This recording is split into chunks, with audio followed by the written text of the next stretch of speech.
अपशब्द की आवाज आती थी, आड़े टेढ़ी बातों की आवाज आती थी। इसलिए माँ मैं ये कचरे का पात्र लेकर आया हूँ। तो इससे क्या बताना चाहते हो? बाबा जी ने कहा माँ मैं ये बताना चाहता हूँ कि पात्र में कचरा भरा है तो खीर इसमें अच्छी नहीं रह सकती। उसी तरह मन में अगर निंदा, कपट, चुगली, बेईमानी भरी है तो भगवान का नाम इसमें नहीं रह सकता,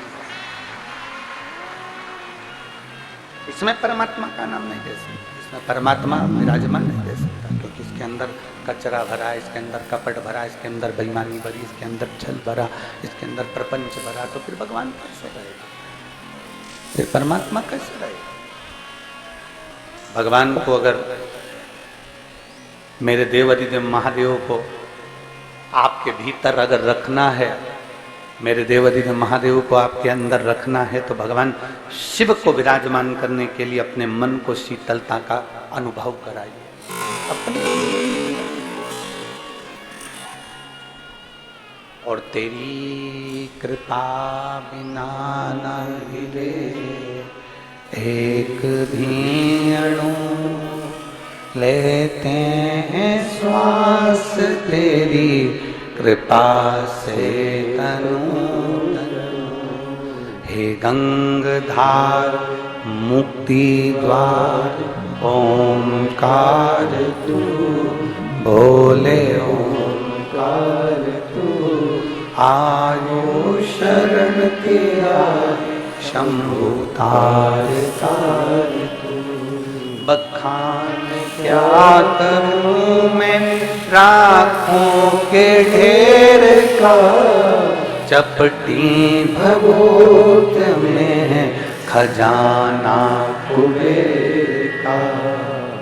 आप जितना समर्पण रखते हैं, इस चित्त को जितना क्लीन रखेंगे, इस मन को जितना साफ रखेंगे, इस हृदय को जितना क्लियर रखेंगे, इस मन को जितना निर्मल रखेंगे, मेरा शिव उतना आपके करीब आता चला जाए।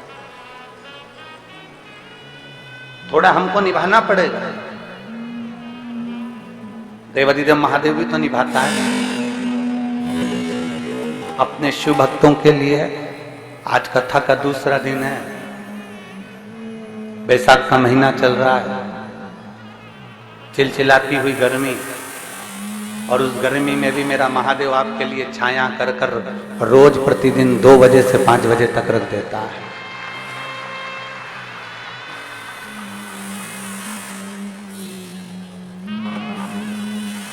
अपनी चित्त वृत्ति में शिव को लाने का प्रयास। देखिए कल थोड़ा सा कथा का समय बदल के रहेगा, क्योंकि कल थोड़ा सा कार्य रहेगा, तो उसके कारण बस कथा का क्रम कल थोड़ा सा 1 बजे से 4 बजे तक कल की कथा रहेगी।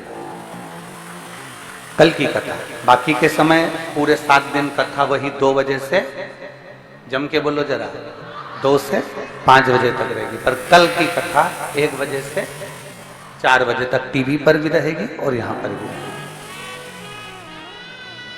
तो तुम्हारी अड़ोसन, पड़ोसन और पीछे वाली धड़ोसन, इन सबको बोल देना हो कि कल का कथा का समय जो शनिवार का है 18 तारीख का,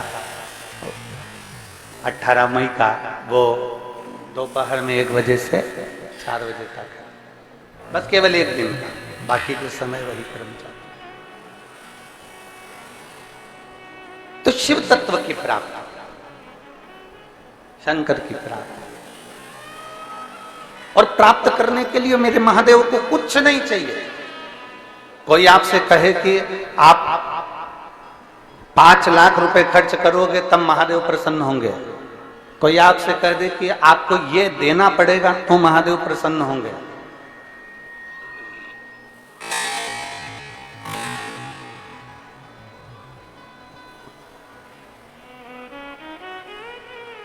कोई आपसे कह दे कि आपको इतना भगवान के मंदिर में देना पड़ेगा तब महादेव प्रसन्न होंगे, समझ लेना फालतू की बात है।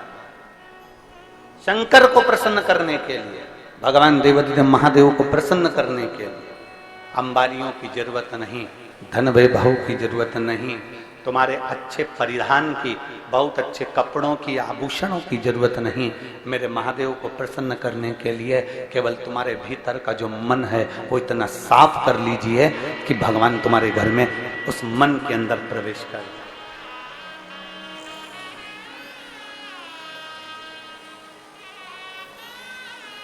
शबरी अम्बा क्या करती थी? शबरी अम्बा का कार्य क्या था?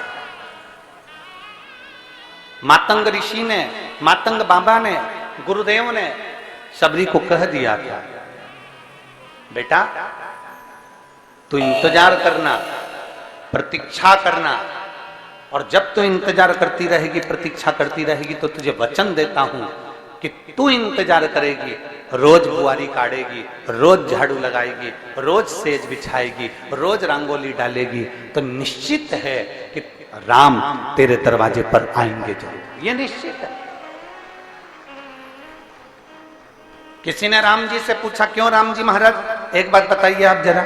राम जी ने पूछा, बोलो क्या बात है। अवध में पूछ रहे हैं लोग राम जी से, क्या वहीं से बैठे बैठे आप रावण को नहीं मार सकते थे? जहां बैठे थे वहीं से बैठे बैठे क्या आप सीता को नहीं छुड़ा सकते थे? वहीं से बैठे बैठे क्या आप माता जानकी को नहीं ला सकते थे? राम जी ने कहा, एक बाण चलाता रावण को मार देता, एक बाण चलाता लंका को जला देता, एक बाण चलाता रावण के पूरे वंश को मिटा देता, एक बाण चलाता और रावण की पूरी सेना को समाप्त कर देता, और एक बाण चलाता माता जानकी को लेकर अवध में आ जाता। पर मैं बाण चलाकर रावण को नहीं मारना चाहता था। उसका कारण केवल इतना था कि अयोध्या से लेकर लंका के बीच में जितने संत, साधु, सन्यासी, तपस्वी, साधक मेरा इंतजार कर रहे थे, उनके लिए मुझे 14 वर्ष के लिए वन में जाना पड़ा। अगर कुछ प्रेरणा मिली है, अगर कुछ आपको मिला है, कुछ पद मिल गया, प्रतिष्ठा मिल गई, कुर्सी मिल गई, सत्ता मिल गई, वैभव मिल गया, तुम्हें यश मिल गया, सम्मान मिल गया, आदर मिल गया, तो ये मानकर चलना कि महादेव ने हमको जनमानस की सेवा के लिए दिया है, मेरे भोलेनाथ ने जगत की सेवा के लिए दिया है, मेरे भोलेनाथ ने ये संपूर्ण विश्व की सेवा के लिए दिया है। ये शरीर जितना बन सके इसको सेवा के क्रम में हमें लगाना है, जितना बन सके इसको अच्छे कर्म में लगाइए। और जिस दिन इस शरीर को आप अच्छे कर्म में लगाते रहोगे, अग्रणता का भाव देते चले जाओगे, लोगों का आदर करते चले जाओगे, सम्मान, तो कई लोग हमसे कहते भी हैं, कई लोग कहते हैं, कई लोग सीहोर में मैसेज भी कर देते हैं कि गुरुजी लोग अपशब्द हमको कहते जाएं, अपशब्द हमको बोलते जाएं, और आप कहते हो कि उनका आदर करो, उनका सम्मान करो, उनका सत्कार करो, उनको आप आदर दो, अच्छे से व्यवहार करो। और दुनिया के लोग हमको गाली दे रहे हैं और हम उनका आदर करें, दुनिया के लोग हमको अपशब्द करें, अब उनका हम आदर करें, हम उनको सम्मान दें। शिव महापुराण यही कहती है। शिव महापुराण की 2 बातें अपने अंदर उतारना है। पहला, शिव का नाम लेते रहो, और दूसरा, दूसरे का सम्मान, जम के बोलो जरा, सम्मान करते रहो।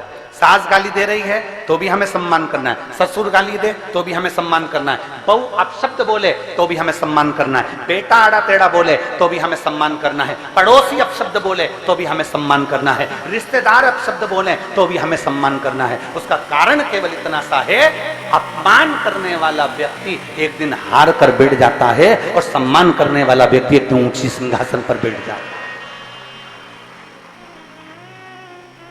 बोलने दो ना।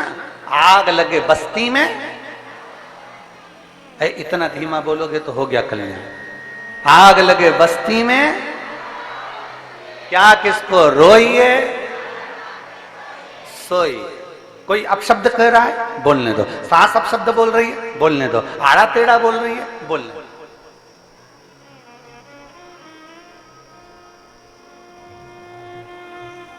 कितना बोलेंगे?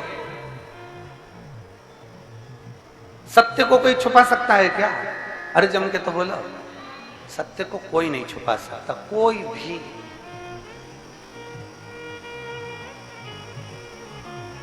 सत्य को कोई नहीं छुपा।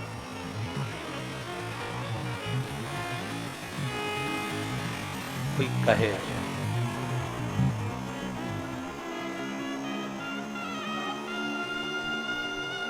मेरे भगवान देवाधिदेव महादेव,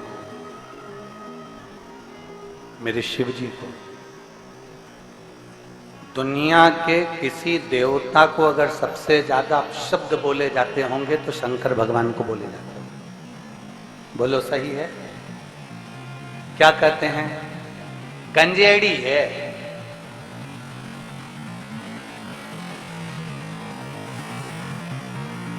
फिर कह दिया किसी ने गंजेड़ी के बाद, अब तुम तो बोलो बोलो बोलो, भंगेड़ी है। फिर कह दिया किसी ने अड़भंगा है। फिर किसी ने कह दिया अवधूत है। फिर किसी ने कह दिया अघोरी है। फिर किसी ने कह दिया नग्न वेशधारी है।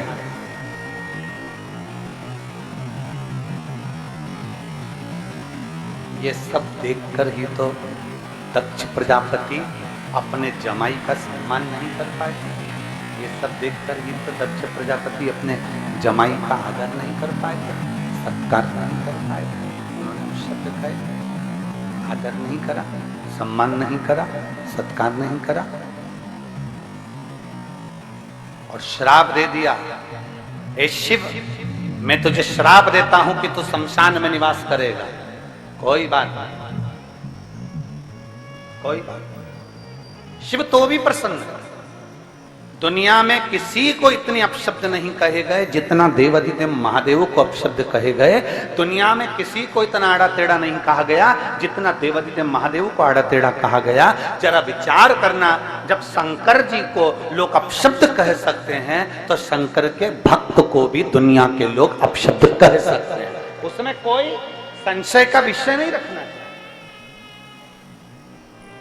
अगर आप शंकर के भक्त हो, यहाँ जितनी मेरी जीजियां बैठी हैं, जितने मेरे जीजा बैठे हैं और जितने आस्था चैनल पर कथा श्रवण कर रहे हैं, जितने फेसबुक यूट्यूब पर कथा सुन रहे हैं, जितने विश्व के लोग इस कथा का रसपान ग्रहण कर रहे हैं, उनसे निवेदन करूंगा, अगर आप शंकर को एक लोटा जल चढ़ाते हो, शंकर पर बेलपत्र चढ़ाते हो, शंकर का श्रृंगार करते हो, आप शिव जी की आराधना करते हो, तो आप शंकर के भक्त हो। इतना अंदाजा लगा कर रखना कि आपके देवाधिदेव महादेव को अगर लोग अपशब्द कह सकते हैं तो शंकर के भक्त को भी दुनिया के लोग अपशब्द कह सकते हैं। पर घबराना नहीं है, हमें भगवान शिव की भक्ति में जागृत रहना है। एक पत्र है, देखिए,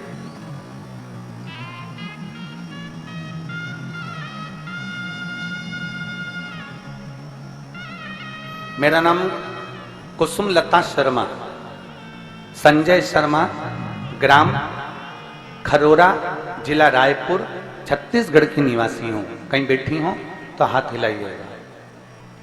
अगर कहीं बैठी हो तो हाथ हिलाइएगा। मेरा नाम कुसुम लता शर्मा, संजय शर्मा, ग्राम खरोरा, जिला रायपुर, छत्तीसगढ़ की निवासी हूं। अगर कहीं बैठी हो तो हाथ हिला सकती है। कहीं पर बैठी हो तो हाथ हिला सकती है।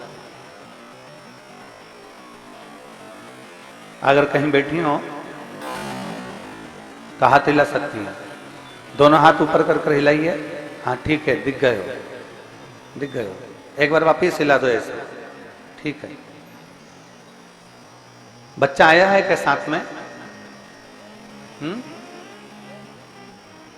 लिया उसको, लिया लिया, ले आइए।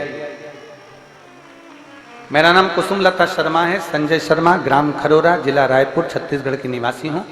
मेरी शादी को 13 साल हो गए थे, पर गुरुदेव आप सत्य कहते हो, जितना स्त्री को संतान नहीं होती, जितना सुनना पड़ता है गुरुदेव, उतना किसी को नहीं सुनना पड़ता। अब जरा विचार करिएगा, जो शब्द अभी हम कह रहे थे उस पर विचार करिए। शिव का जो भक्त है, शंकर का जो भक्त है, शंकर का जो भक्त होता है, शिव का जो भक्त होता है, शंकर की आराधना करने वाला होता है, उसको सुनना पड़ता है। जब देवाधिदेव महादेव पर लोग उंगली उठा सकते हैं, भगवान शंकर को अपशब्द कर सकते हैं, तो संसार में दुनिया के लोग आपको भी कुछ न कुछ बोल ही सकते हैं। गुरुदेव, संतान प्राप्ति 13 साल तक नहीं हुई। 13 साल तक हम डॉक्टरों को दिखाते रहे, जो बोलता था वैसा करते थे, टेस्ट बेबी भी करवाया पर उसका भी कोई फर्क नहीं पड़ रहा। लोगों ने कहा वहां जाकर गोद भरवा लो, हमने गोद भी भरवाई। ऐसा कोई कार्य नहीं था जो हमने 13 सालों में नहीं करा गुरुदेव। तब हमने सब कार्य करने के बाद हमने फिर डॉक्टर को दिखाना भी बंद कर दिया और सारा जो पूजन पाठ का क्रम था वो भी बंद कर दिया। तब अब करें तो करें क्या? आपकी कथा टीवी पर सुनी और पहली बार आपने जो कथा में सफेद आंकड़े की जड़ का प्रयोग बताया तब वो करना प्रारंभ करा। पर दुनिया के लोग ताने मारे बगैर नहीं रहते गुरुदेव। हमने जब सफेद आंकड़े की जड़ कमर में बांधी तो भी लोगों ने कह दिया कि तुम कोई टोटका कर रहे होगे, तुम कोई टोना कर रहे होगे। पर गुरुदेव वास्तवता है शंकर का एक एक शब्द, व्यासपीठ का एक एक शब्द दुनिया को प्रेरणा देने वाला और दुनिया का कल्याण करने वाला है। गुरुदेव हमने सफेद आंकड़े की जड़ को कमर में बांध लिया। पहली बार तो हमारा गर्भ नहीं ठहरा। फिर कोंकड़ी बालोदा बाजार में कथा चल रही थी। हम पति पत्नी दोनों उस कोंकड़ी की कथा में बालोदा बाजार पहुंच गए और वहां बैठकर हमने कथा सुनी। वहां की मिट्टी को प्रणाम करा, थोड़ी सी रज उठा कर लिया है और बाबा से प्रार्थना करी, बाबा कुछ भी करो पर संतान होना चाहिए, दुनिया हंसती है।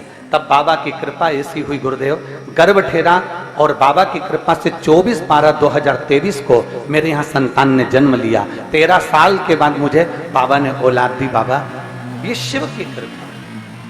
लाइन अच्छी लिखी है, आप और हम सब गुनगुनाते हैं।